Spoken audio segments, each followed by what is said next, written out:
On commence par l'actualité avec les magazines que vous n'êtes peut-être pas encore à cette heure-là tous lus. Et c'est avec Patrice Robden. Eh bien, c'est un kiosque un peu fourre-tout que je vous propose de visiter ce matin. Oui, fourre-tout, parce qu'on trouve de tout sur les présentoirs. Et d'abord, des nouveautés comme Followed, le magazine des hommes curieux, ou encore Barré, le trimestriel qui promet d'être systématiquement à contre-courant. Autre nouveauté, Thinkover, revue consacrée à la recherche et qui ce trimestre s'intéresse à la science du vin.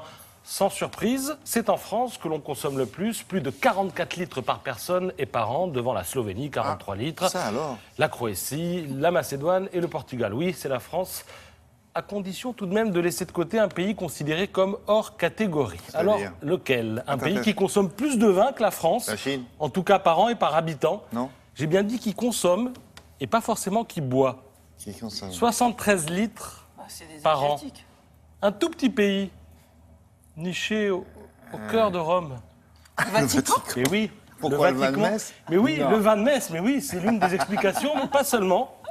Parce que le Vatican compte officiellement 800 habitants, principalement des hommes âgés sans enfants, et cette population-là est très encline à boire davantage de vin que les autres. Non. Oui, oui. Le vin de Metz, quand plus vous ça. blasphémez, là, Mais vous êtes en train de dire je que, ne fais que lire le journal, que le William. clergé du Vous Vatican, connaissez. ils sont pétés de tout. Ça va pas, non? On va avoir des ennuis. C'est rien, monsieur l'abbé, c'est rien, il dit n'importe quoi. C'est pas péché, c'est pas péché. C'est pas péché.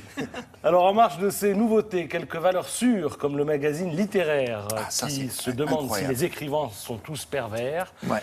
ou encore Patrimoine privé, qui vous dit comment placer votre argent s'il vous en reste après avoir réglé vos impôts. Et précisément, on reparle du vin dans ce numéro de Patrimoine privé. Vous savez qu'il y a pas mal de caves et de domaines viticoles qui font le siège des banques pour obtenir un prêt, mais avec la crise, eh bien, les banques prêtent peu à l'économie réelle. Elles préfèrent souvent le trading haute finance. Et ce contexte a permis, un mal pour un bien, a permis l'émergence du crowdfunding dans l'univers du vin. Le crowdfunding, c'est le financement participatif. Vous êtes particulier, vous donnez 1 000 euros ou plus, et puis vous êtes proprio, vous aussi. D'une parcelle. Figurez-vous, ça marche. Oui. Ça marche. Il y a 4 ans, les fonds plafonnaient à 8 millions d'euros en France et aujourd'hui, ils auraient dépassé le cap symbolique des 100 millions et sauvé quelques exploitations. Et c'est là qu'on redécouvre en fait que le vin est un produit particulier. Primo, beaucoup de gens rêvent de posséder leur propre vignoble et ces gens-là, eh bien là, ils donnent.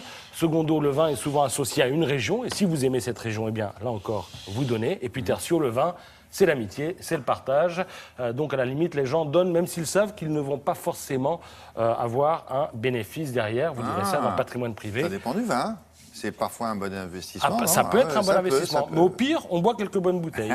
Voilà. Vous pourrez lire ça dans le patrimoine privé où, au passage, on relève d'ailleurs cette citation de Georges Brassens. Le meilleur vin n'est pas nécessairement le plus Oui, bien cher, sûr. mais celui que l'on partage.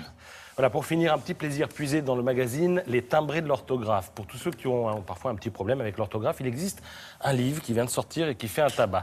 99 dessins pour ne plus faire de fautes. Vous allez vite comprendre. À chaque dessin correspond un mot. Regardez, vous visualisez et ensuite ça reste ancré dans votre esprit. Vous voyez, le filtre de la cigarette, c'est pas le même que le filtre Ah oui. d'élixir. Il y a l'amande de D'accord. l'écureuil, il y a celle du policier. Oxymore, j'aime beaucoup. Ah oui. X et le Y. XY. Se oui. rapproche. Une année sabbatique, je vous dis ça. Ah, finalement, c'est peut-être plus Le drôle mot que tâche, avec ou sans accent. Désormais, vous mettrez toujours un accent pour la répartition des tâches. On n'a pas bien vu. Et puis, prêt à partir, pas prêt d'arriver. Ça s'écrit pas pareil. Oh là. C'est bien fait, ça, hein? Ah ouais, c'est un peu plus sioux que ce que ça en a l'air et plus drôle. Ouais, pas mal. Merci beaucoup.